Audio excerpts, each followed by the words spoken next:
What's up guys, welcome to the channel. My name is Colin, you're watching Bug Out Overland. These are the all new ride shocks, and on this episode I'm going to show you how to install them on your Tacoma. Let's get into it.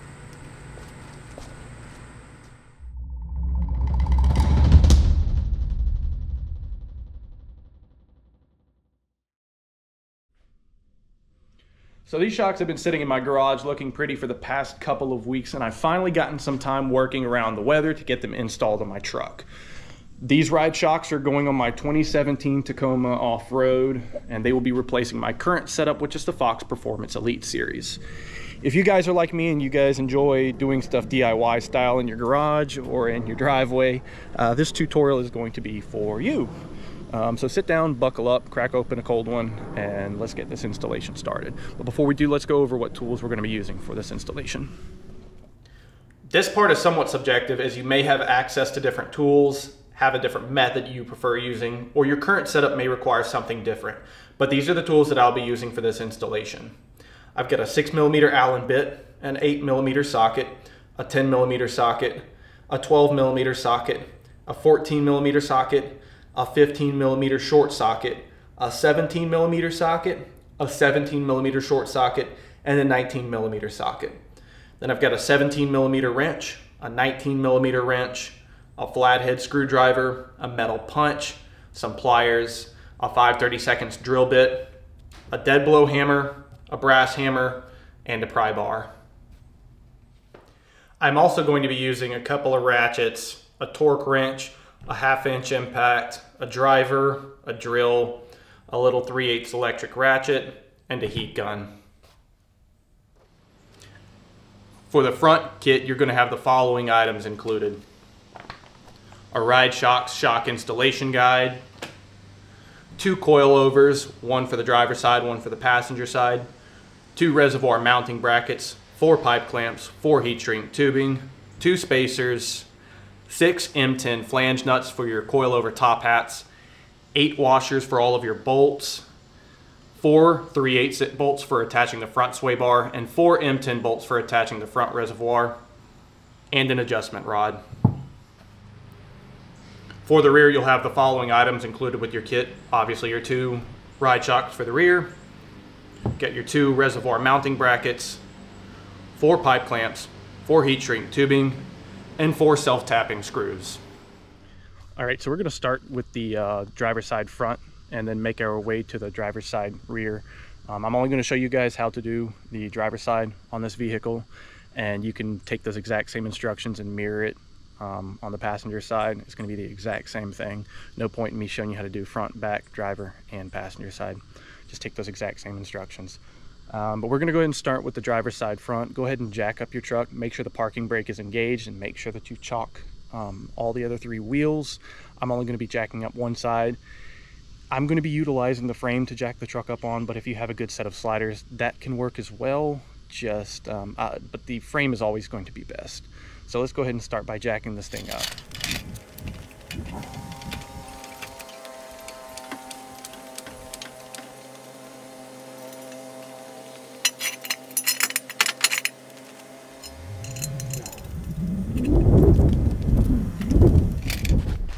Once you've got the truck safely and properly jacked up, you're good to take off the wheel. I like to take the wheel after it's off and put it somewhere safe and secure onto the truck for extra security while I'm working on the truck. Just so that way if the jack or the jack stand gives out, the truck isn't going to fall on you for the first thing, it's going to fall on the wheel. So let's go ahead and get this thing off.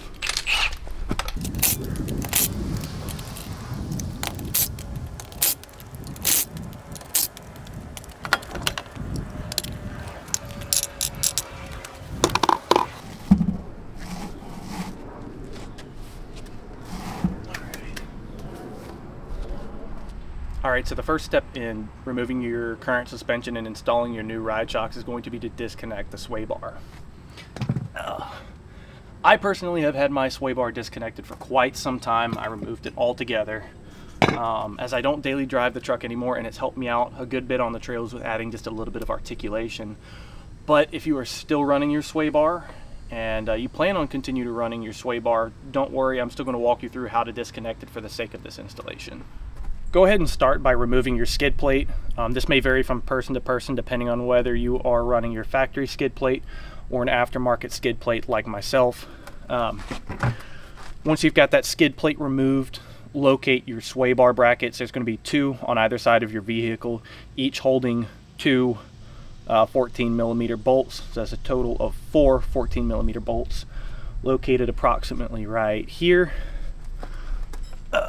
So you're just going to grab a 14mm socket and start by removing those bolts once you've gotten your skid plate removed.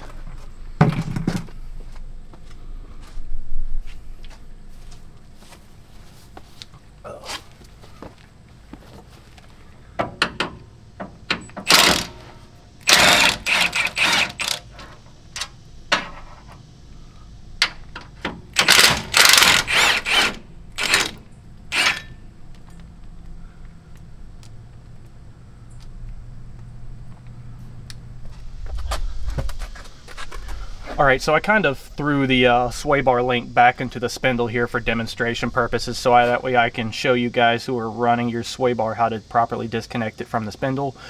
Once you've gotten those 2 sway bar brackets removed by removing those 4 14mm bolts, you're going to locate the spindle. You're going to locate where your sway bar link connects to the spindle. And right here on the back side of it, you're going to have a 17mm nut that you have to remove in order to tap out that sway bar link. In order to remove it, you're going to use a 17mm wrench, and inside of that stud you're actually going to see a 6mm Allen key. You're going to need to use a 6mm Allen key, because what happens is when you try to loosen up that nut, sometimes the stud can spin with it. So to prevent that stud from spinning, you're going to need to insert a 6mm Allen key in order to get that to loosen up, like so. So it gets loosened up, just pull it off, and then take a hammer and gently tap that stud out of the spindle.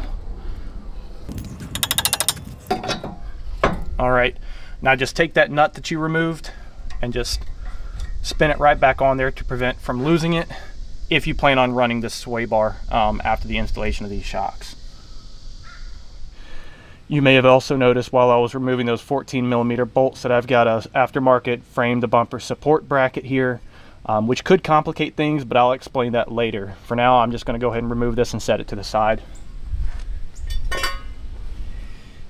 If your current suspension is also running remote reservoirs with the brackets, go ahead and disconnect those remote reservoirs from those brackets. I'm going to be using a flathead.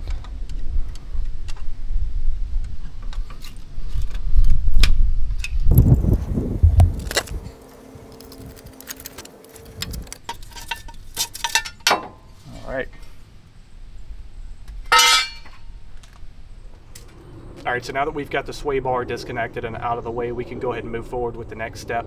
So there's actually a couple different ways we can do this. We can either disconnect the upper control arm from the spindle, leaving the lower control arm connected, or we can do it vice versa, disconnecting the lower control arm from the spindle, leaving the upper control arm connected. For the sake of Ride Shock's instructions, we are going to be disconnecting the upper control arm from the spindle, leaving the lower control arm connected. If you guys plan on replacing your factory UCAs with some aftermarket UCAs, now would be a good time to do that. If you need a tutorial on replacing those UCAs with AccuTune's UCAs specifically, I've actually got a tutorial for that on my YouTube channel, and I will leave the link to that in the video's description down below. But for now, let's go ahead and get started with disconnecting this upper control arm from the spindle.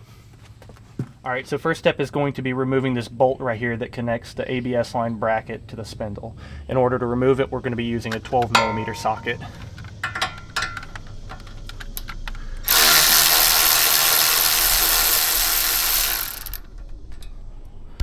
Just gently remove that out.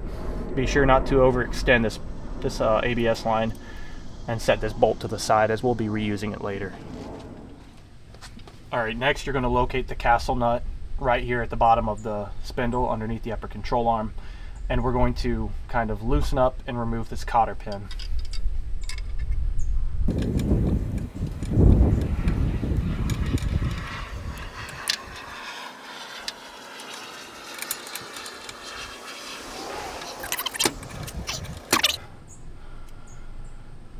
cotter pin has definitely seen better days.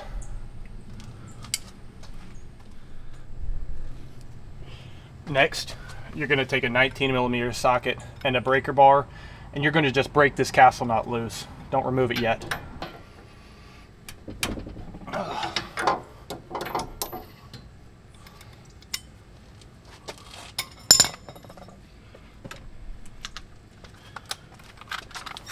Now that you've got the castle nut broken, just loosen it up a little bit, but do not remove it all the way. That should be good. Now, you're going to take a nice big old hammer and you're going to bang right here on this flat side of the spindle in order to break loose a tapered ball joint.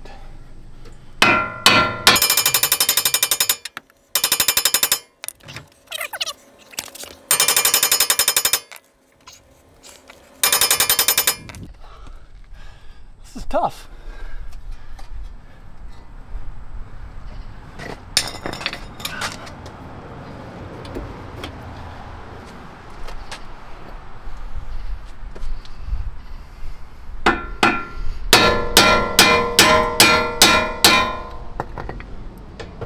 There we go. Okay, it's broken loose. Now that it's broken loose, you can go ahead and remove this castle nut completely. All right, just take that upper control arm, move it out the way. Be sure not to overextend these lines, and it's going to help if you can grab a bungee and attach it to the top of this spindle and secure it somewhere to keep it from moving around too much.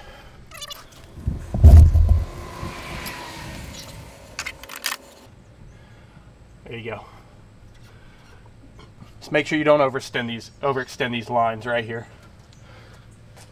All right, next step is going to be removing the old top hat nuts. I'm not sure what your suspension has, but mine's got a 17mm flange nut on either side that I'm going to be using a 17mm short socket to remove.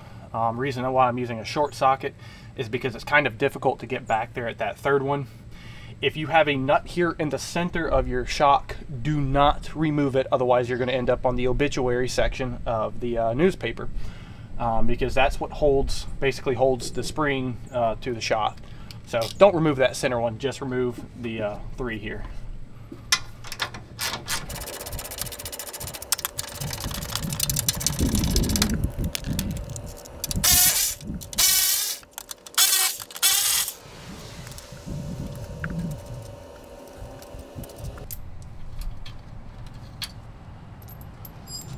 All right, now let's come down here to the lower control arm, where you've got the lower control arm shock mount that we're going to be removing. I'm going to be using a 19mm wrench and a 19mm socket. This can get kind of tricky to remove sometimes. Sometimes you have to use a jack underneath the lower control arm to kind of adjust it at the right angle. It's kind of weird getting this wrench inside of here at the right angle as well. So we're going to give it a shot and see if we can go ahead and remove this. It's the last thing we've got to remove. When you do remove this, go ahead and set this bolt to the side, as we'll be reusing it later. I've actually bought some upgraded lower control arm shock mount bolts that I'm going to be replacing these with. But if you're still using the OEM ones, go ahead and set those to the side when you remove it, because we will be reusing them later when we install the ride shock coilovers.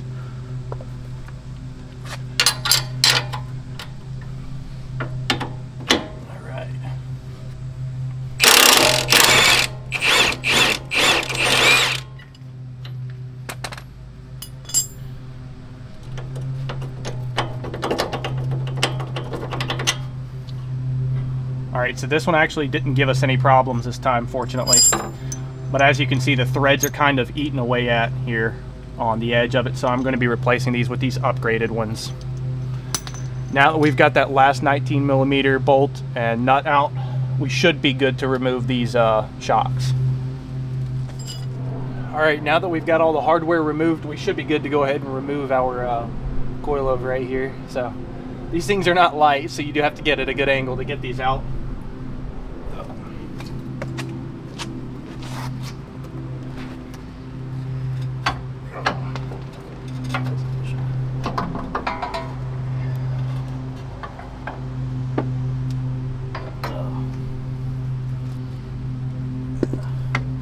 All right, there we go. My first Fox Performance Elite Series coilover is out, and now we're ready to install the ride shocks.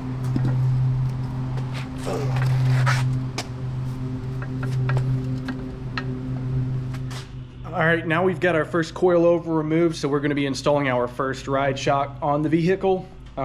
These are side specific with the fronts, so make sure that you're getting the right one with this.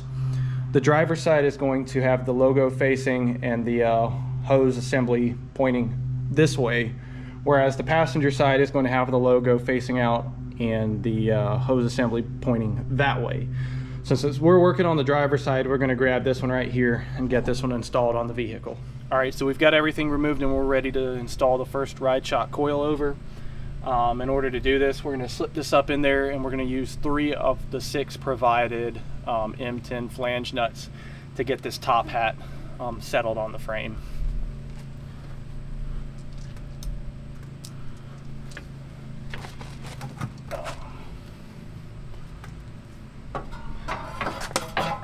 Just gently slide it up in there, starting with the bottom, top in.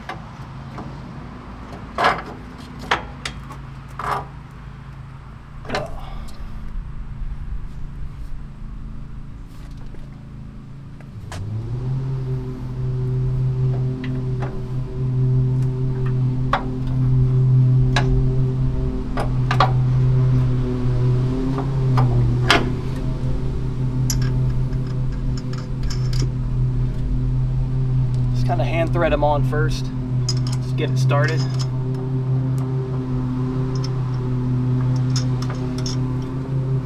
So the flange nuts that I used to remove my old shocks were 17 millimeter.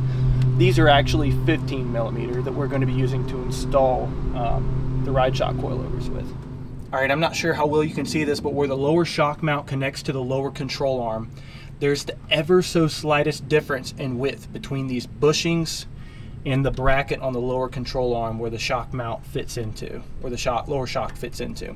So unfortunately, I'm going to have to take a pry bar or something and slightly pry and increase the width in this bracket down here in order for these bushings to fit. All right, so I've got the top hat nuts holding the coilover in place right now. I don't have them fully torqued down to spec.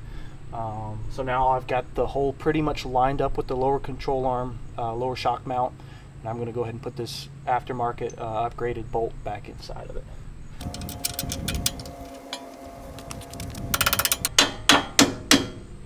All right, I've got it tapped in. Let's go ahead and install it.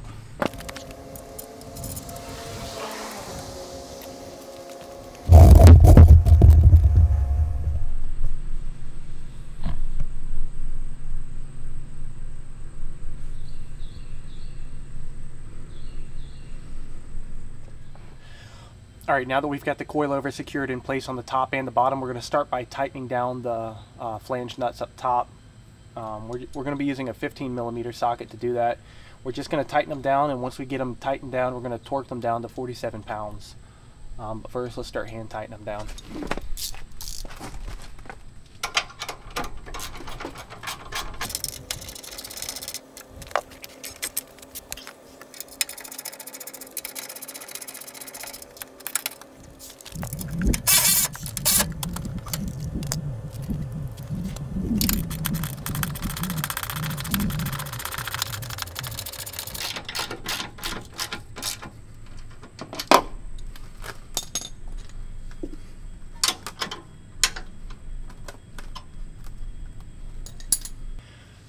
All right, using a torque wrench, we're going to go ahead and torque these down to 47 pounds.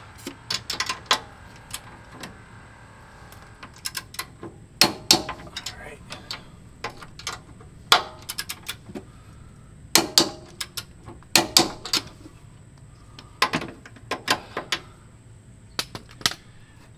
It's going to be a little too difficult to reach the one in the rear back here with the torque wrench. So just torque these down to 47 pounds and try to match the thread length for these up here, up on the back.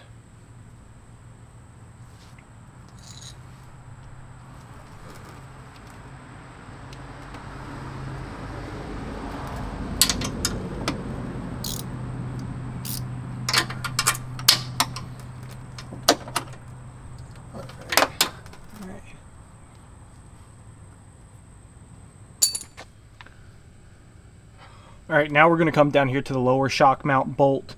As I mentioned previously, I've got an upgraded lower shock mount bolt down here that I'm going to be using an 18mm socket and a 21mm socket for. But if you're going back with the OEM lower shock mount bolt, you're going to be using a 19mm wrench and a 19mm socket.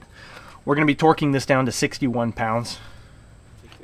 All right, now that we've got the front coilover installed on the truck, the next part is going to be installing the reservoir mounting bracket, so that way we can secure the reservoir to the bracket and move on to the next step.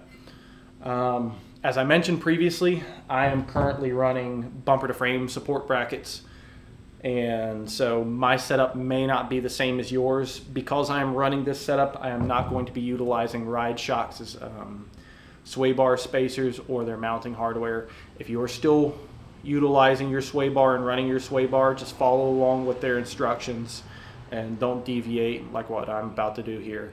If you're running the same setup as me, just follow along with me and it's going to be the exact same thing. As I mentioned previously, like I said, I'm running these support brackets and everything is all sitting in the same place right here, so there's a lot going on. In fact, with my Fox Performance Elite Series mounting brackets, I actually had to take a flap disc and shave away at some of the metal in order to get it to properly fit.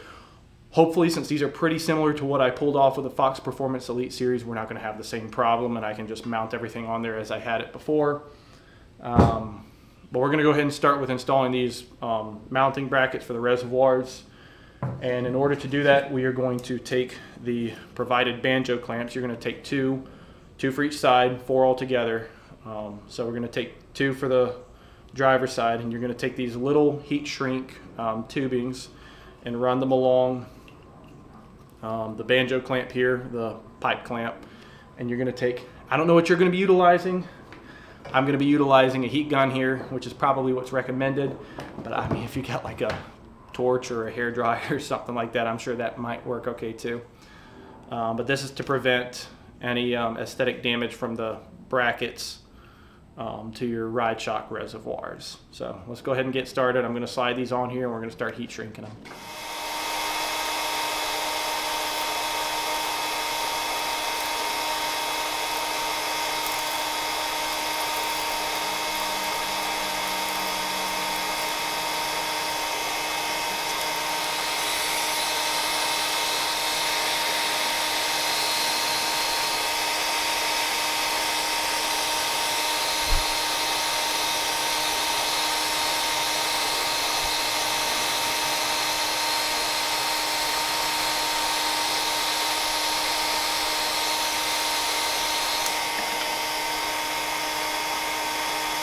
So as I mentioned previously, if you're reinstalling your sway bar, go ahead and follow the instructions, Ride Shock's instructions, as they're going to be instructing you on how to install the spacer and utilizing their hardware.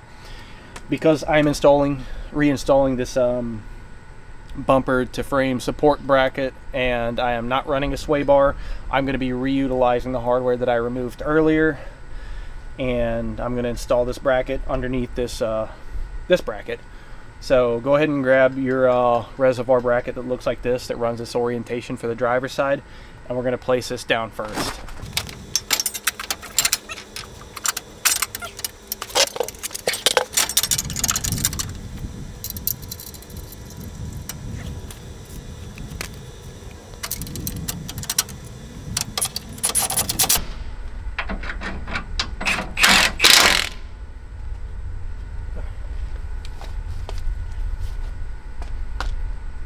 Alright, and just like that, my bracket's installed.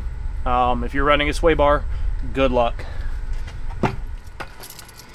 Alright, now we're just going to connect the reservoir to the mounting bracket up here. For this, go ahead and have a flathead screwdriver handy, and go ahead and grab those 2 pipe clamps with the heat shrink hosing already attached to it. You're just going to gently move this bracket up here, and you're going to run your pipe clamps behind the ears of the bracket like so, and just try to manhandle them in place until you can get them.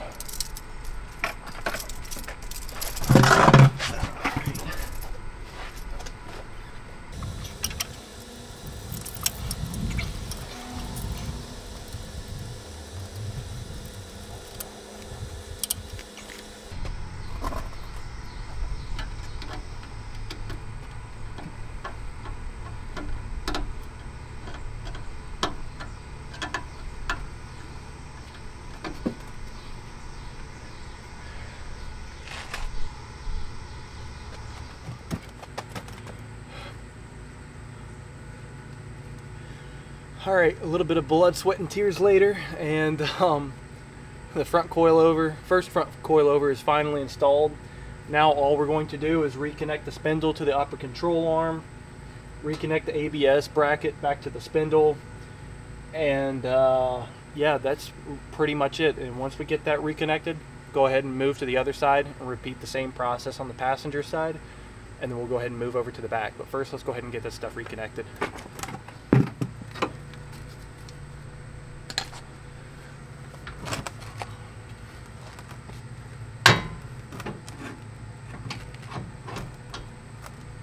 Slide it back in place.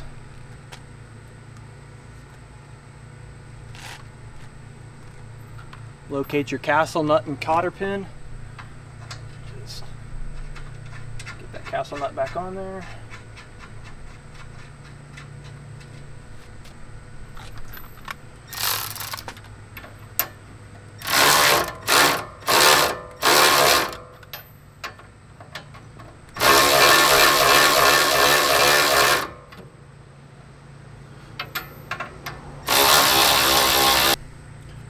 Alright, once you get the upper control arm through the spindle and the castle nut tightened down, go ahead and torque it to 81 feet-pounds, and go ahead and take the same cotter pin. Make sure the hole lines up in the stud with the castle nut. Slide your cotter pin inside and spread it back out so it locks in place, which I'll actually do now.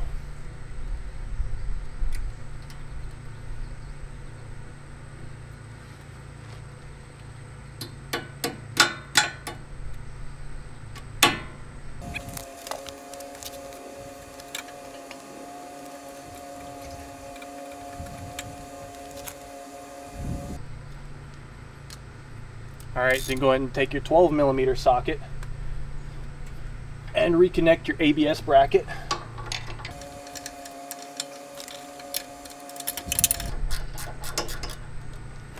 What am I doing? I have technology.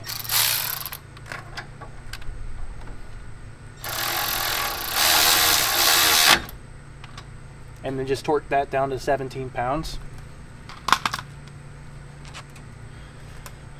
Then once you've completed both sides, go ahead and reconnect your sway bar and torque those down to 51 pounds. And we're ready to move on to the back. Finally, as mentioned previously, just repeat all the same steps that you did on the driver's side over on the passenger side. Go ahead and reinstall your wheel, torque it down to OEM 83 pounds, and let's go ahead and get started on the rear.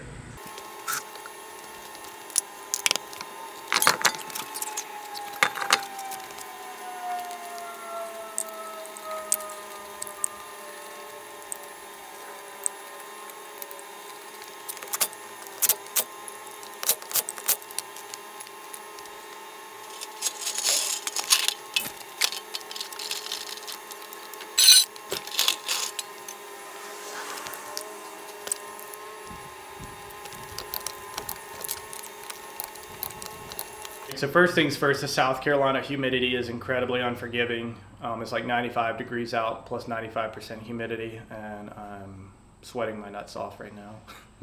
So anyways, we're gonna go ahead and get started with the rear. There's a very particular way that I like jacking up the rear. I prefer jacking up the entire rear of the truck, both ends, and setting the frame down on some jack stands. So that way I can use my jack to put underneath the rear differential and raise and lower that rear axle as needed. Becomes incredibly helpful when you're installing the rear shocks. Keep in mind that while the entire rear end of the truck is jacked up and those rear tires are off the ground, the parking brake ain't doing squat. So make sure that your front tires are chalked and you're sitting on level ground. So let's go ahead and get these rear shocks installed. Start jacking up the truck.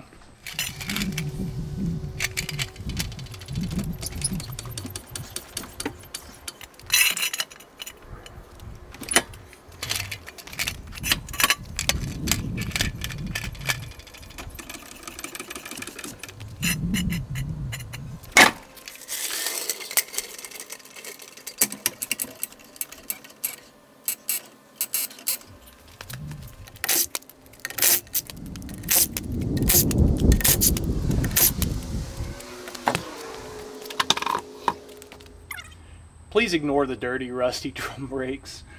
that is on the agenda to be changed within the next, I don't know, couple of weeks. Alright, so the first step in removing your rear shocks, or at least for me, yours may not be like this. I've actually got the remote reservoirs over here, so I'm going to start by taking these brackets off. Like I said, yours may not be like that. You may not have remote reservoirs, but I do. So that's going to be step number one for me.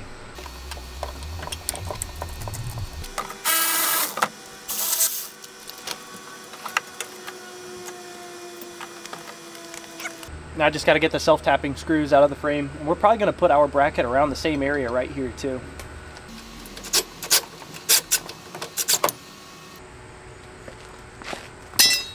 Next step is going to be removing this top shock mount nut right here. I believe factory they come 17 millimeter, but with my Fox Performance Elite series, this one's actually a 19 millimeter. Unfortunately, a socket will not be able to fit up here being this close to the bed. So I'm going to have to use a wrench, and unfortunately I do not have a ratcheting wrench, so I'm going to have to do it the old-fashioned way and just turn it until this nut comes loose.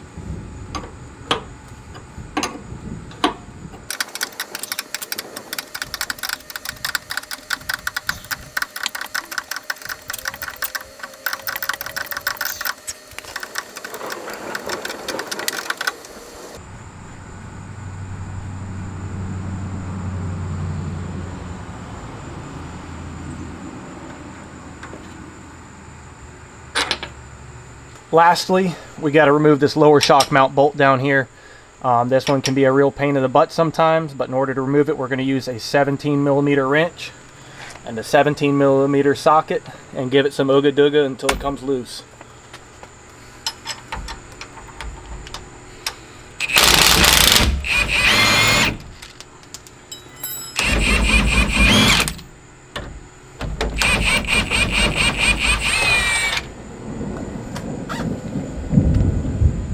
So like I said, this can be a little bit of a pain in the butt to get out, and even more so to get back in, which we'll probably find out later, hopefully not. So I'm just going to take a little pry bar and kind of push it out until it pops loose.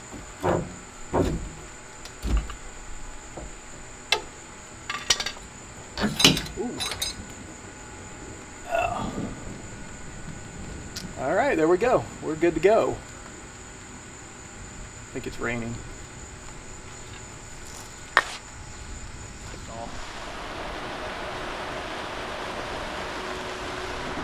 Like, it's just not even fair. I can't catch a freaking break. What the heck? Alright, now that the rain stopped, we can get back to doing what we were doing. Like I said, Carolina weather. So anyways, there's actually a couple ways that we can install the rear shocks. As you can see, I've got my axle dropped down as far as it will go. But unfortunately, with my setup, with the top installed, it doesn't quite reach the bottom, or I should, yeah, it doesn't quite reach the bottom of the shock. The shock is too far extended. So you can either install the top piece into the bucket first, and then jack up the bottom of the shock to compress it, which is a little tricky, a little difficult to do. Or you can do it my way, the easier way, and install the bottom first and then compress it down from the top. And I'll show you how to do that right now. So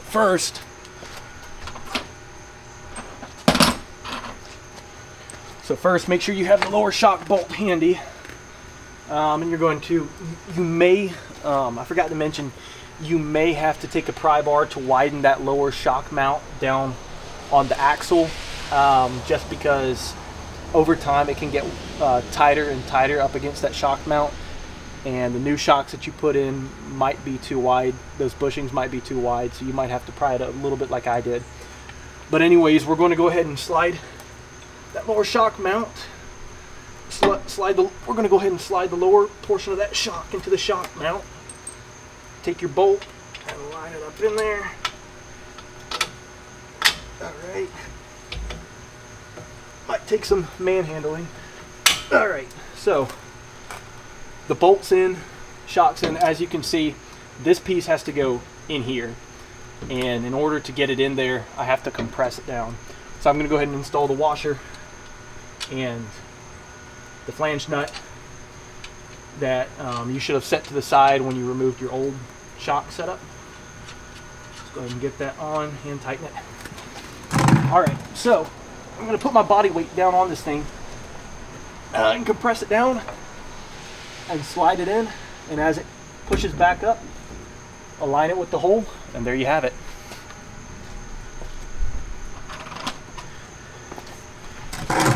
Now you're going to take your rubber bushing, slide that on first, then you're going to take your washer, make sure the concave side is facing down, put that on.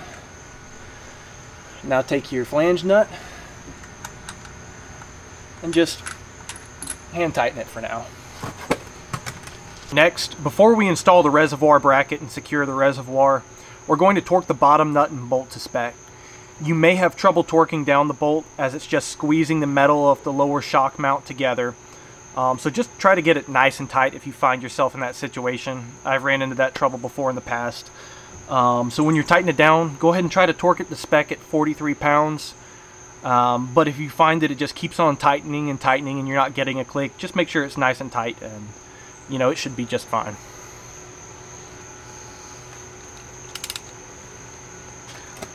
All right.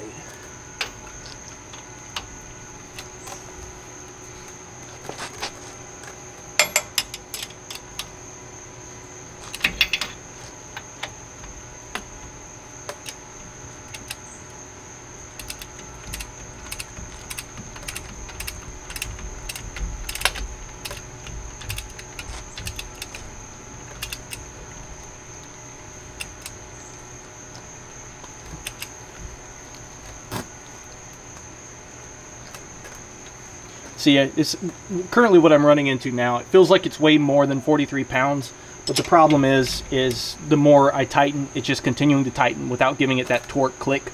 So the way it's at now should be just fine. And since there's not enough room up here to torque this top nut, you're just going to take a wrench and tighten it down until 3/8 of an inch of that stud, this part of the shock, is showing.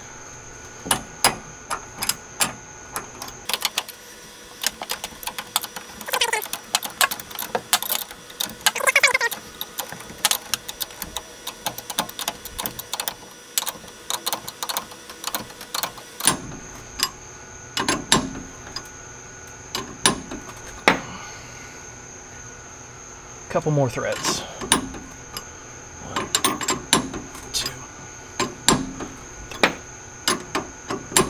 4. All right, I'd say that's approximately 3/8 of an inch right there. Now we're going to install the reservoir bracket and secure the reservoir to the frame. So in order to do this, just kind of test fit it, this part right here going on the bracket itself, and the bolts, the holes side down. And you're just going to get it level. You're not going to follow the body line of the frame right here, which will bring it down here. You're going to get it nice and level, which would bring it right about there. So, line up your bracket with your reservoir. That tube should be straight like so. And that's approximately where it'll be installed, is right there. So we're going to kind of lay that to the side. Alright, that's level.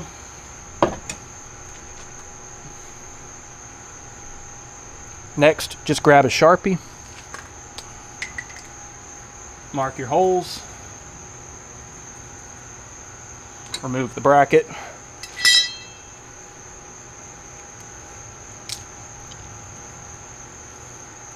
next you're going to grab yourself a drill. I know it comes with self-tapping screws, but this is some pretty thick metal, and if you try drilling self-tapping screws through this, there's a chance you could shear the head off. So to be on the safe side, I'm going to be taking a 5/32 drill bit, and I'm going to drill some pilot holes where I just marked before I put my self-tapping screws in. Let's get that lined up.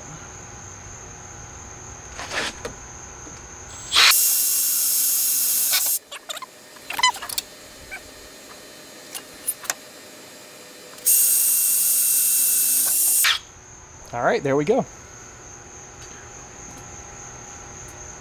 Now you're going to take your self-tapping screws.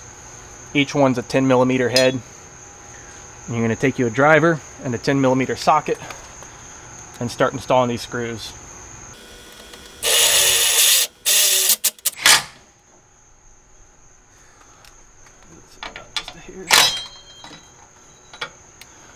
right. Get it loosened up so that way you can line up your next hole.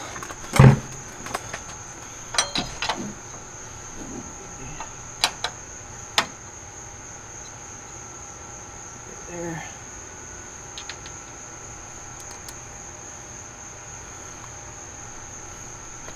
Fuck.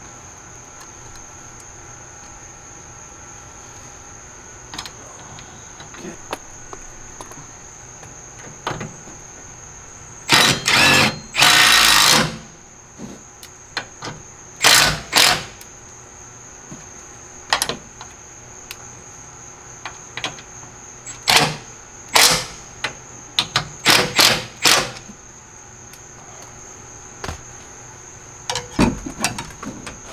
All right, good enough.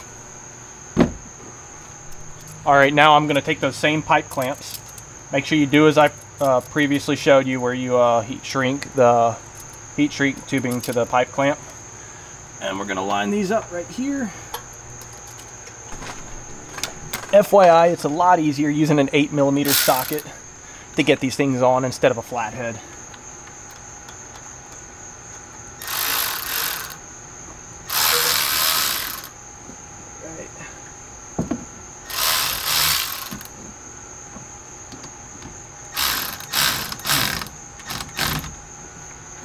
Right, now for the next one.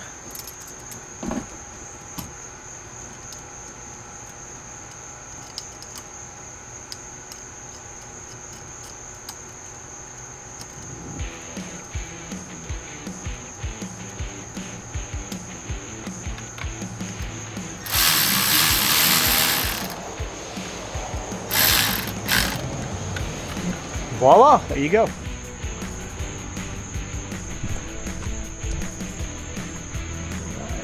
Good. Don't forget, after you've installed your suspension within the next couple of days, take it to a shop to have it professionally aligned, because when you're changing the suspension parts out, it tends to get out of alignment. So it's very important within the next few days to take it to a shop to get it professionally aligned. All right, guys, now just repeat that same process on the passenger side. Reinstall your wheels, torque them down to 83 foot-pounds, and that's how you install your all-new ride shock suspension kit on your Tacoma. Side note before you guys go, while I've got everything disassembled here on the rear, I'm actually going to be installing a U-bolt flip kit and bump stop kit from AccuTune Off-Road. I'll be creating a tutorial video on that as well, and I'll post that link in the video's description down below. If you guys enjoyed watching this video, found this video helpful, don't forget to like it, share it with your friends, and follow along on my channel to view content similar to this. If you guys have any questions or concerns, feel free to leave them in the comments, and I'll get to them as I go. And follow along my journey with ride shocks as I test it out on the trails and on the road and see how well they perform over time. I'm really looking forward to seeing what this brand is capable of. So as always, guys, have fun, be safe, tread lightly, and I'll see you guys out on the trails. Thanks for watching.